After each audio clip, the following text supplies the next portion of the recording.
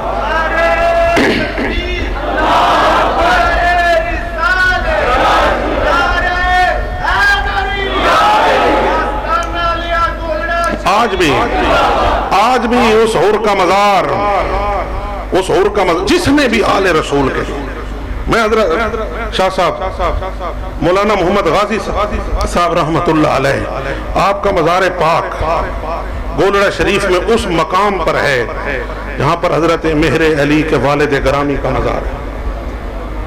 مولوی ہیں، ایک نسب کے اعتبار سے سید بھی نہیں ہیں، لیکن غلام ہونے کے باوجود میں نے کہا جو اخلاص سے آل محمد کی غلامی کر لے پھر اس کی عظمت کو فرشتے سلام کرتے ہیں۔ اہل اقتدار ڈرتے رہے، علماء سو ڈرتے رہے کہ شاید ان کی شان بیان کریں تو ہماری شان گھٹ جائے، کم ہو جائے۔ گھٹتی نہیں ہے، یہ تو شان عطا کرنے والے ہیں۔ حضرت مولانا غازی صاحب رحمت اللہ علیہ کا کیا کرنا ہے کہ ان کو حضرت پیر نظر الدین شاہ صاحب، حضرت مہر علی کے والد کا جوار ملا ہے، ان کا قرب ملا ہے، جہاں پر اللہ کی رحمتیں نازل ہوئیں۔ ان کا کام صرف یہ ہے کہ رہتے مکہ میں تھے، زمزم کے پاس تھے، حجر اسود کے پاس تھے، اللہ کے گھر کے پاس تھے۔ جب حضرت مہر علی حج کر کے واپس آنے لگے تو حضرت مولانا غازی صاحب سے فرمایا، مولانا کیا پروگرام ہے، یہاں رہو گے یا میرے ساتھ آؤ گے؟ یہاں رہو گے یا میرے ساتھ آؤ گے؟ مولانا غازی صاحب رحمت اللہ علیہ نے کعبۃ اللہ کو چھوڑ دیا اور مہر علی کی سنگت کو اختیار کر لیا۔ میں نے عرض کی مولانا غازی صاحب آپ ارشاد فرمائیں، لوگ یہاں سے کعبہ شریف جاتے ہیں، آپ کو تو اس زمانے میں نیشنلٹی بھی مل چکی تھی، کعبہ شریف کا جوار پڑوس ہمسائیگی مل چکی تھی، زمزم کے کنویں پر آپ موجود تھے، حجر اسود کو بوسہ دینے کے لیے آپ کے پاس ہر وقت تھا اور مدینہ شریف بھی ساتھ قریب تھا، یہ ساری چیزیں چھوڑ کر آپ گولڑا کیوں چلے آئے؟ جواب یہ ملا، فرماتے ہیں عجب انداز تم کو نرگے سے مستانہ آتا ہے کہ ہر ہوشیار بننے کو یہاں دیوانہ آتا ہے، سمجھ میں جس کی راز بادہ و پیمانہ آتا ہے وہی کعبے سے اٹھ کر جانب میں خانہ آتا ہے۔ فرماتے ہیں مہر علی کی شان ہی ایسی تھی، سارا بھول گئے، اور جب بھول کے یہاں آ گئے تو شان یہ عطا ہوئی کہ صبح و شام اللہ کی رحمت وہاں نازل ہو رہی ہے جہاں پر حضرت غازی صاحب کا مزار ہے۔ یہ تو شان عطا فرمانے والے ہیں۔ لیکن لوگ ڈرے رہے، لیکن ہر زمانے میں شان انہی کی ظاہر ہوتی رہی۔ ہمارے حضرت نے ملفوظات شریف میں اس واقعے کو، تاریخی واقعے کو بیان فرمایا ہے۔ فرماتے ہیں کہ ہشام بن عبد الملک بن مروان کے پوتے کا زمانہ حکومت تھا، تخت اس کے پاس ہے، تاج اس کے پاس ہے، اقتدار اس کے پاس ہے، پوری اسلامک سٹیٹ کا مالک ہے۔ حج کے لیے جاتا ہے، پورا ڈیلیگیشن ساتھ ہے، وفد ساتھ ہے، اس میں عمراء بھی ہیں، وزراء بھی ہیں، روسا بھی ہیں، شاعر بھی ہیں، سارے ہر طبقے کے لوگ ہیں۔ وہ وہاں جاتا ہے، جب کعبہ شریف کا طواف کرتے کرتے جی اس کا چاہتا ہے کہ حجر اسود کو بوسہ دوں، لوگوں نے رش کیا ہوا ہے، حجر اسود کے قریب نہیں جا سکتا۔ غسانی عمراء میں سے ایک شخص ساتھ ہے، وہ کہتا ہے یار تم بادشاہ ہو، اس وقت کے تم حکمران ہو، تمہیں راستہ نہیں مل رہا۔ کہتا ہے یار اللہ کا گھر ہے، یہاں کسی کو کوئی پرواہ نہیں آتی، اور تھوڑی دیر انتظار کر لیتے ہیں۔ سائیڈ پہ کرسی لگا کے بیٹھ جاتا ہے، لوگوں میں طواف جاری ہے۔ اچانک حضرت امام زین العابدین علیہ السلام کی آمد ہوتی ہے۔ آپ جب قدم رکھتے ہیں کعبے میں، لوگ دو رویا راستہ چھوڑ دیتے ہیں، ہاتھ باندھ کے کھڑے ہو جاتے ہیں، جیسے حضرت ابھی تشریف لائے آپ نے ہاتھ باندھ کر استقبال کیا۔ وہاں رب کے گھر میں حضرت امام زین العابدین علیہ السلام کے لیے وہ راستہ بن جاتا ہے۔ آپ پوری شان کے ساتھ آتے ہیں، حجر اسود کو بوسہ دے کر طواف شروع کرتے ہیں، سارے لوگ آپ کے پیچھے ہاتھ باندھ کر چلنا شروع کر دیتے ہیں۔ وہ غسانی وزیر، وہ امیر، وہ اس سلمان بن عبد الملک بن مروان سے پوچھتا ہے یہ کون ہے کہ جسے رب کے گھر میں اتنی توقیر ملی، اتنی شان ملی؟ اب وہ کیسے بتاتا کہ یہ تو نبی کا وارث ہے، یہ تو اس دین کا وارث ہے؟ اس نے کہا میں نہیں پہچانتا۔ اس نے کیا کہا؟ میں نہیں پہچانتا۔ اسی کے ساتھ آیا ہوا عرب کا ایک مشہور شاعر فرزدق، وہ ساتھ اسی بادشاہ کے وفد میں تھا۔ جیسے آج وزیر اعظم کا وفد جائے تو صحافی بھی ہوتے ہیں، شاعر بھی ہوتے ہیں، سارے طبقوں کے لوگ ہوتے ہیں، تو اس وقت بھی ایسا ہوتا تھا۔ اسی کے ساتھ آیا ہوا تھا، وہ کھڑا ہو گیا۔ اس نے کہا بادشاہ تو اسے نہیں جانتا تو پھر میں اسے بتاتا ہوں کہ یہ کون ہے، میں بتاتا ہوں کون ہے۔ بادشاہ نے غصے سے کہا، اس نے کہا تو میرا پروردہ ہے، میرے ساتھ آیا ہے، تجھے عزت اور پروٹوکول کے ساتھ یہاں حج پر میں لایا ہوں، تم کیوں میری مخالفت کر رہے ہو؟ اس فرزدق نے کہا آیا تیرے ساتھ ہوں، کلمہ اس کے نانے کا پڑا ہے، آیا تیرے ساتھ ہوں، کلمہ اس کے نانے کا پڑا ہے۔ فل بدی کھڑے ہو کر اس نے اشعار حضرت سیدنا امام زین العابدین علیہ السلام کی شان میں بیان کیے، اور وہ عربی زبان کا ایک ادب کا ایک سرمایہ بن گئے۔ آج لٹریچر میں وہ پڑھایا جاتا ہے۔ کسی زمانے میں پنجاب یونیورسٹی کے بی اے کی عربی کی کتاب میں ان کا یہ قصیدہ حضرت امام زین العابدین علیہ السلام کی شان میں لکھا ہوا، یہ نصاب میں شامل تھا۔ اس کے 2 شعر میں پڑھتا ہوں۔ اس شخص نے کہا کیا ہے؟ اس نے کہا کہ ھذا الذی تعرف البطحاء وطأتہ۔ ابھی میں ترجمہ کروں گا، آپ کا ایمان حلاوت اور چاشنی محسوس کرے گا کہ اس اللہ کے بندے نے کعبے کے اندر کھڑے ہو کر نبی کے شہزادے کی شان کیا بیان۔ ھذا الذی تعرف البطحاء وطأتہ والبیت یعرفہ والحل والحرام۔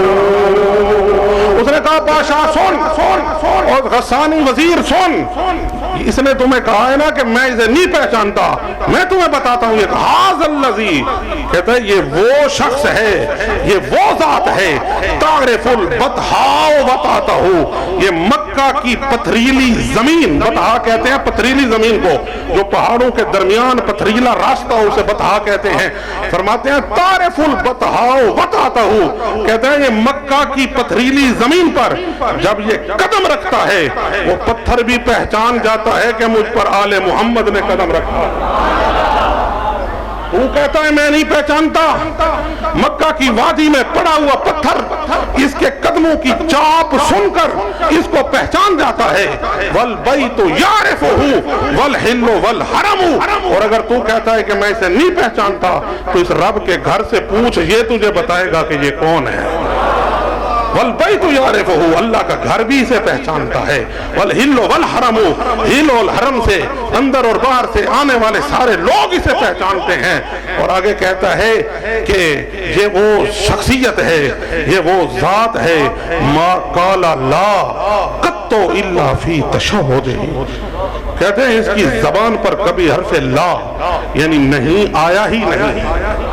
ما قال لا قط الا فی تشہدہ. کہتے ہیں اس نے اپنی زبان سے نہیں کبھی نہیں کہا, جب بھی کسی نے آ کر سوال کیا اس نے اس کو عطا کیا ہے. سائل کو نہ کرنے والے یہ نہیں ہیں, یہ حضور کے گھرانے والے ہیں, یہ دینے والے ہیں, یہ عزتیں عطا کرنے والے ہیں. ما قال لا قط, کبھی بھی اس کی زبان پر حرف لا نہیں آیا. الا فی تشہدہ, ہاں اس کی زبان پر لفظ لا آتا ہے جب یہ کلمہ شہادت پڑھتا ہے.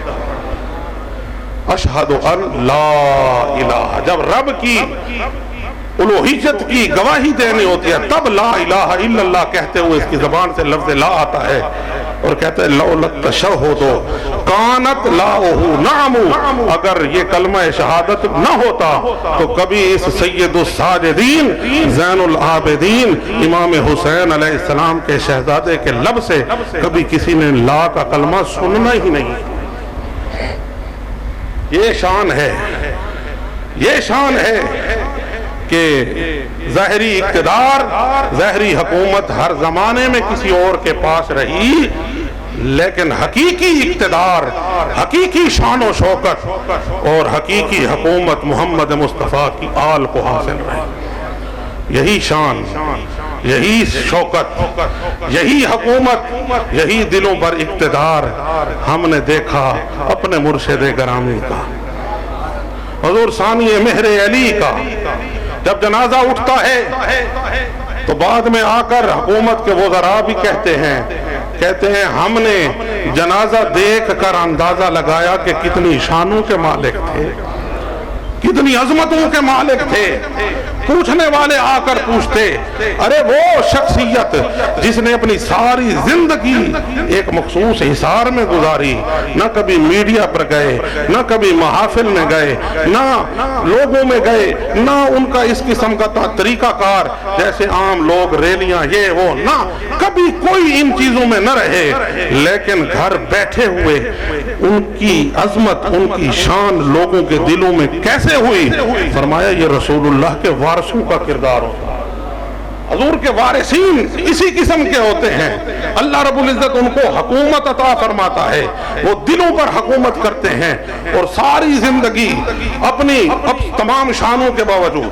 شاہ صاحب کا مقالہ آپ نے سنا, علم کی وہ شان, علم کی وہ شان کہ آج کے علماء اس شان کی پرکھ بھی نہ کر سکیں. زمانہ طالب علمی ہمارا گزرا ہے, ان کا بھی گزرا ہے. 50-60 سال جو شخصیت کتابوں کو ہاتھ نہ لگائے اور کتاب قرآن کی طرح حفظ ہو, پھر اس کے علم کی کیا شان ہو. جب بھی ہم حاضر ہوتے پوچھتے کون سی کتابیں پڑھتے ہو, ہم کتابوں کا نام لیتے, حضور یہ کتاب پڑھتے ہیں, یہ کتاب پڑھتے ہیں. آپ فرماتے کوئی اس میں یاد ہے, ہم عرض کرتے ہمیں تو کچھ یاد نہیں ہے. تازہ سبق پڑھ کے بھی جاتے, سبق یاد نہیں ہوتا تھا, لیکن آپ مہربانی فرماتے اسی کتاب کو پڑھنا شروع فرما دیتے تھے. یہ شان تھی. اور ہر مقام پر آپ کا جو ذہن, آپ کا دماغ وہ کس کے ساتھ پیوست تھا, اس خالق حقیقی کی ذات. توحید آپ کا مرکزی نقطہ, آپ کی زندگی کا جو محور تھا وہ سارے کا سارا اللہ رب العزت کی ذات پاک تھی. اس دن ہمارے دربار عالیہ گولڑا شریف کے شیخ الحدیث اور مفتی مولانا محمد اشرف صاحب دامت برکاتوں مجھے ارشاد فرما رہے تھے. میں نے ایک بات کی, پھر اس کے بدلے انہوں نے مجھے یہ واقعہ سنایا. شاہ صاحب کہتے ہیں کہ شرح جامی کا ایک مشہور مقام ہے, غیر منصرف کی بحث میں وَيَجُوزُ صَرْفُهُ لِلضَّرُورَةِ أَوْ لِلتَّنَاسُبِ، مدرسین کو علم ہوگا، یہ مقام انتہائی مشکل ہے، یہاں پر ایک اعتراض ہے، اس کا جواب دینا ہوتا ہے، تو جامی کی شرح لکھنے والوں نے اس کے کئی جواب لکھے ہیں، انہوں نے اس مقام کو صرف حل کیا ہے لفظ جائز کو۔ مولانا اشرف صاحب کہتے ہیں کہ مجھ سے آپ نے فرمایا کہ مولوی صاحب وہ ذرا یجوز صرفہ للضرورت او للتناسب کی تقریر کرو۔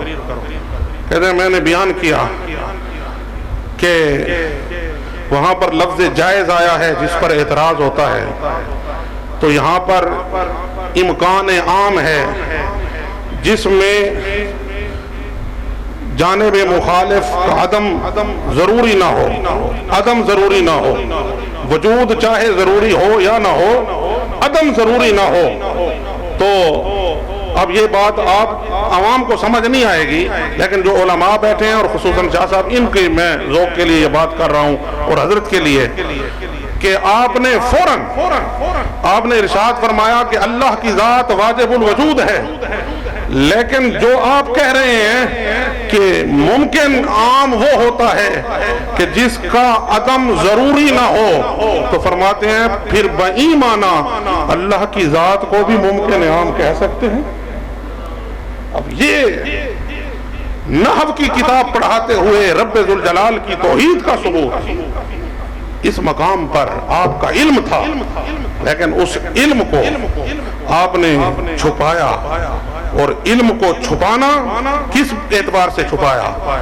یہ نہیں کہ علم کا اظہار ضروری تھا اور چھپایا، نہیں، علم جہاں علماء آئے وہاں پر آپ نے ان کی تشفی فرمائی، جو سوال ہم طالب علم بن کر سوال کرتے آپ اس کا جواب ارشاد فرمایا کرتے تھے، لیکن کبھی اپنے علم کو اپنی ذات کے اظہار کا ذریعہ نہیں بنایا۔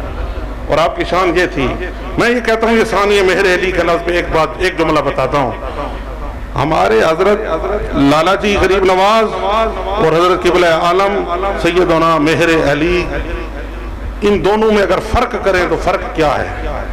فرق صرف اتنا ہے کہ حضرت مہر علی کو اللہ کے حکم سے اظہار کا حکم تھا، اللہ نے اظہار کا حکم دیا تھا، اور انہوں نے اخفاء میں زندگی گزاری۔ یہ اخفاء اور اظہار کا فرق ہے۔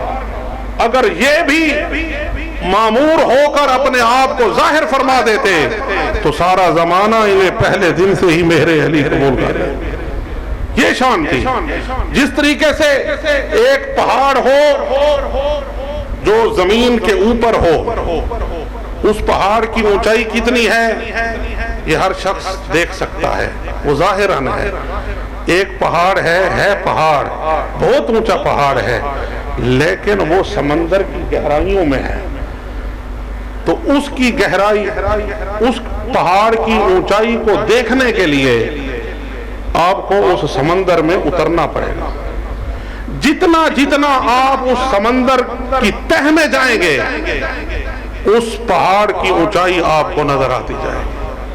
اس پہاڑ کی اونچائی کو سمجھنے کے لیے سمندر کی گہرائی میں ڈوبنا ہوگا۔ زمین پر جو پہاڑ سامنے موجود ہے اس کی اونچائی آپ دیکھ سکتے ہیں، سمندر کی لہروں میں ڈوبا ہوا پہاڑ، اس کی اونچائی کو دیکھنے کے لیے سمندر کی گہرائی میں اترنا ہوگا۔ حضرت سیدنا شاہ عبد الحق گیلانی قدس سرہ العزیز، آپ رب ذوالجلال کے بحر ذات میں ڈوبے ہوئے پہاڑ تھے، لیکن اس پہاڑ کی اونچائی کتنی ہے؟ پہلے اس بحر ذات میں غوطہ زنی کرنا ضروری ہے۔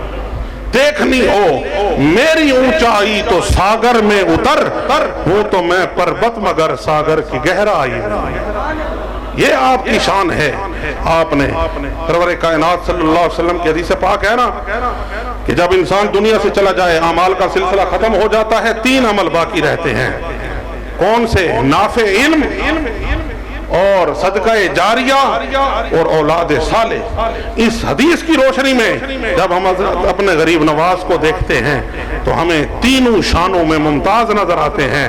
علم نافع، وہ کہ جس علم کی بدولت رب ذوالجلال کی ذات تک پہنچے، سادی بشوئے لوہ دلز نقش غیر ہوں علم کے راہ حق نہ نمایت جہالت وہ علم جو اپنی ذات کو پروموٹ کرنے کا ذریعہ بنے وہ علم جو اپنی شان بتانے کا ذریعہ بنے وہ علم جو تکبر اور غرور پیدا کرے اس علم وہ علم جہالت سے بھی بدتر ہے علم کہلانے کا مستحق وہی ہے جو علم اللہ رب العزت کا عرفان عطا فرمائے اس اعتبار سے علم نافع میں بھی بے مثال ہیں اور صدقہ جاریہ ساری زندگی غوث پاک کے مہمانوں کی خدمت کی مخلوق خدا کی خدمت کی اپنے آپ کو مٹایا اور اللہ کی مخلوق کی محبت کو درس دیا اور اس کو اجاگر فرمایا یہ پورا مہر علی کا دربار صدقہ جاریہ ہے حضور لالا جی غریب نواز اور اولاد صالح کے اعتبار سے اگر دیکھیں تو آپ کے دونوں شہزادگان آپ کے جانشینان اور پھر ان کی اولاد پاک حضور قبلہ پیر سید غلام معین الحق گیلانی مدد اللہ العالی اور حضور قبلہ پیر سید غلام قطب الحق گیلانی مدد اللہ العالی دونوں اور پھر ان کی اولاد یہ آپ کو اللہ نے اولاد بھی ایسی شان والی عطا فرمائی ہے مایا کہ ولد صالح یدعو لہ حضور فرماتے ہیں ایسی صالح اولاد جو دعائے خیر کرے تو پھر اس میت کے مرتبے میں اللہ تعالیٰ اضافہ فرماتا ہے حضور لالا جی کی شان دیکھیں اولاد ایسی عطا فرمائی کہ آپ کے دنیا سے جانے کے بعد پھر آپ کے لیے جس طریقے سے اللہ رب العزت نے ان کو توفیق عطا فرمائی اور اس حال ثواب اور چہلم کا لاکھوں کا اجتماع اور لاکھوں کو کھانا کھلا کر مخلوق خدا کو بھیجا یہ اس اولاد صالح میں بھی دنیا سے ممتاز نظر آتے ہیں حیاتی خیر لکم مماتی خیر لکم سرکار نے ارشاد فرمایا تھا میری زندگی بھی تمہارے لیے خیر ہے میری موت بھی تمہارے لیے خیر ہے اس حدیث پاک کی عکس جمیل اگر کوئی ہستی نظر آتی ہے وہ ہمارے حضرت کی ذات پاک ہے آپ کی زندگی بھی خیر کا پیغام رہی اور جب دنیا سے جانے لگے تو خیر کا یہ انداز کہ وہ مخلوق وہ عوام جو اپنے ماں باپ کے جنازے چھوڑ چکی تھی خاندان کے جنازے چھوڑ چکی تھی باپ بیٹے سے بھاگ رہا تھا مجھے کرونا نہ ہو جائے مجھے موت نہ آ جائے میں کہیں مر نہ جاؤں مجھے بیماری نہ لگ جائے لوگ گھروں میں دبک کے بیٹھے تھے چھپ کے بیٹھے تھے غوث جلی کے اس شہزادے نے مماتی خیر لکم کی حسین تصویر پیش کی دنیا سے جاتے ہوئے سارے لوگوں کے فاصلوں کو کم کر کے آپس میں اکٹھا کر دیا میں نے ایک شخص سے پوچھا مجھے اس کے بارے میں علم تھا کہ اس کے خاندان کا بہت قریبی رشتہ دار فوت ہوا اس کے جنازے میں نہیں گیا کرونا کے خوف سے اور وہاں گولڑا شریف جنازے میں آیا ہوا تھا میں نے کہا آج تجھے بے خوف کس چیز نے کیا ہے اس نے بڑا خوبصورت جواب دیا اس نے کہا وہاں جنازے میں اس وجہ سے نہیں گیا تھا جنازہ ہے دعائے مغفرت وہاں جا کر کیا کرتے ہیں میت کے لیے دعا کرتے ہیں کہتا ہے وہاں جا کر بھی دعا ہو سکتی تھی گھر میں بیٹھ کر بھی مغفرت کے لیے دعا ہو سکتی تھی لیکن اس جنازے میں جانا تھا اس کو بخشوانے کے لیے یہاں آیا ہوں اپنے آپ کو بخشوانے کے لیے یہاں اس کی مغفرت کی دعا وہاں اس کی مغفرت کی دعا تھی وہ گھر میں ہو سکتی تھی یہاں آیا ہوں محروم نہ ہو جاؤں زندگی کا علم نہیں ہے لیکن یہ وہ ہستی ہے کہ اس کی جنازے میں آنے والا بھی اللہ رب العزت نے مغفور کر دیا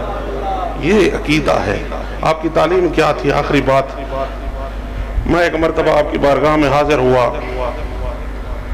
اور میں نے رات کا وقت تھا آپ پنڈی سے تشریف لائے گھر جا رہے تھے میں بھی ساتھ ساتھ ایسے چلنا شروع ہو گیا تو آپ رکے اور مجھے ارشاد فرمانے لگے کوئی بات کرنی ہے میں نے عرض کی میں نے آپ کو ایک شعر سنانا ہے میں نے کہا جی عربی میں ایک شعر سنانا ہے آپ رک گئے روح انور میری طرف کر کے کھڑے ہو گئے فرماتے ہیں پڑھو میں نے شعر پڑھا کہ اتانی ہوا کا قبل ان اعرف الہوا فساد فقلبی خالیا فتمکنا معنی اس کا یہ بنتا تھا کہ اے میرے محبوب تیری محبت میرے دل کے پاس اس وقت آئی جب مجھے محبت کے لفظ کا معنی ہی نہیں آتا تھا